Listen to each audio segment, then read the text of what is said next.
My lords, today I bring report of Dr. Shepherd on the planet designated Pharos in the Theseus system. Several plants native to the planet where we have recently established a colony have been found to exude copious amounts of pollen with an astounding chemical complexity. The planet's governor, Miss Benezia, has already provided a report regarding the flora on this world. The plant species native to Pharos are indeed rather dull. According to the governor, some of the plants excrete pollen that have a mild stimulating effect, i.e. the ability to cause a minor high, and she also reports that some of the plants have a propensity for rapid genetic change.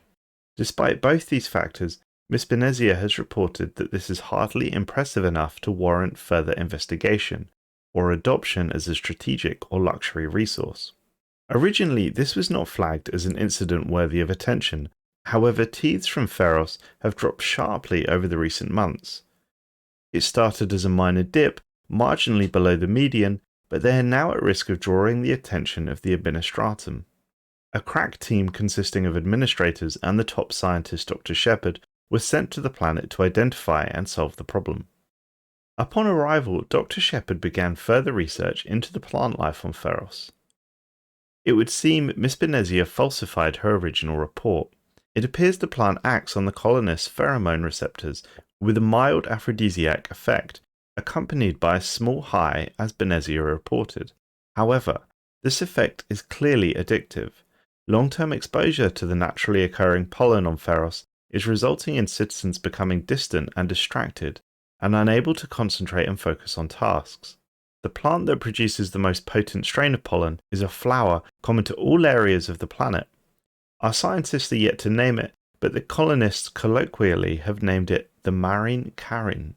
The name of this plant, given by the colonists, apparently comes from a popular video game played on the planet called Persona. Alarmingly, the name the locals have given the plant shares its name with that of a spell in the game designed to brainwash the target. Shepherd reports the populace has an evident desire or even an outright need to be in close proximity to the native flora and consume the pollen. In fact, a survey conducted on the colonists indicate that the residents of Pharos are significantly less likely to migrate to other worlds versus the baseline. Furthermore, productivity continues to slide and communications are breaking down between Pharos and the homeworld. Clerks are complaining that even relaying simple directives is becoming an exercise in frustration. It appears the situation is getting out of control. Benezia has gone missing and a group of colonists have now banded together to form some sort of bizarre religious organization who is seeking control of the colony. This newly found religion have named themselves the Flower Temple, and their leader, a self-styled green hierophant, claims to speak for all flora and fauna of Pharos and is demanding exclusive trading rights for the planet.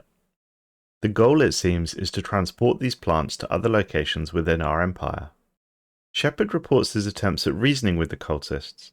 Clearly, this is totally unacceptable. The plant has obviously been affecting the minds of the colonists and left unchecked formed some sort of parasitic relationship. Shepherd requested a detachment of military personnel be sent to the colony in order to try and get the situation under control. In the meantime, Shepherd and his team attempted to ascertain how the plant was affecting the population. It would seem the Flower Temple and its followers now make up a sizable proportion of the population on Pharos, and reports indicate a disturbing change in the movement. After the arrival of the soldiers Shepherd requested, a significant effort was taken to decrease the pollen levels within the urban areas. Shepherd ordered a slash and burn be undertaken to accomplish this. There was significant backlash from the cultists, and violence occurred and lives were lost on both sides. Ultimately, it was in vain, as the pollen levels are only increasing, and with them more citizens are flocking to the Flower Temple's banner each day. There have now been multiple attempts to smuggle a Mharin Kharin specimen off-world. Fortunately, all have met with failure, but it is clear a permanent solution is required. The entire colony is now under the thrall of this plant.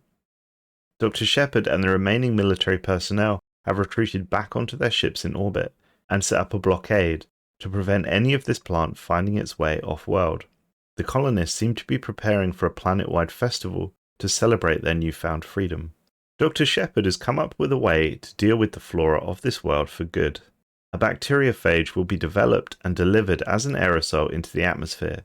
The phage will only target plants with specific genetic markers, i.e., only plants native to this world will be eradicated. The goal is to totally wipe out these plants within a matter of weeks.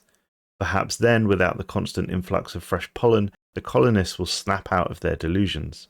It still remains unclear whether the effect is permanent. Something went horribly wrong. Dr. Shepard and his team released the bacteriophage into the planet's atmosphere. The effect was rapid. Swathes of plant life quickly began to wither and die, and pollen counts dropped almost immediately. However, the plant life quickly adapted. We knew that they were able to mutate, but had underestimated just how quickly they could adapt. Vast swathes of Mharin Kharin flowers spontaneously mutated, the change spreading like wildfire across the planet, their once sought after and addictive pollen turning into a deadly poison. The poison engulfed the colony, and the cultists who once idolized the flora died horribly, choking on the noxious fumes of the plant's defensive mechanisms. An entire colony, approximately 10,000 humans, wiped out within hours. Feros, for the moment at least, is no longer inhabitable by humans, and the planet's atmosphere is temporarily noxious with plant emissions. Shepard and his team have had a breakthrough. They believe they have isolated the proteins that cause the plant to have a strong pull on intelligent life, and can replicate it as a sort of love or truth serum. According to the report, when the isolated proteins are injected directly into the bloodstream, the subject instantly becomes infatuated with the first person they see, seemingly unable to lie to them and willing to put themselves in immense danger to protect them.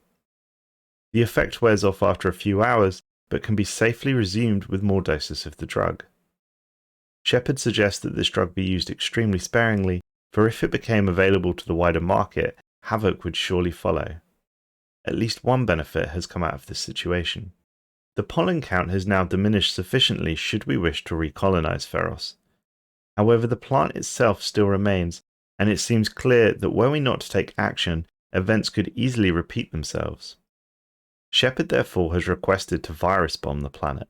The virus bombs are extraordinarily virulent, capable of infecting every living thing, including flora, fauna, and even bacteria, on an entire world in only several minutes if 100% orbital dispersal is achieved. The virus bombs we have are based on the Javorian pox that destroyed the ancient Irasian Empire. The virus is designed to violently lyse living cells, essentially causing infected organisms to melt into contaminated soup of organic matter. Entire forests and other plant matter can be reduced to this sludge in a short period of time, and individual animals die excruciating deaths as their bodies decay rapidly around them. The incredibly rapid breakdown of organic matter results in the steady release of great volumes of highly flammable natural gas, much of it composed of methane. Eventually, as the contamination spreads across the surface of the world, a single spark, a single lightning strike, or an intentional incendiary event will cause the gas to ignite, sweeping the planet with an apocalyptic global firestorm. This intense heat will scour the world's surface back to bare rock, as well as eradicate most of the remaining oxygen in the planet's atmosphere. This will result in effectively the creation of a tomb world. However, we do have the technology to terraform such a world back to life, and wiping the slate clean and starting again seems to be the most viable option in order to prevent this plant from ever infecting our population once again. The decision, my lords, I leave with you.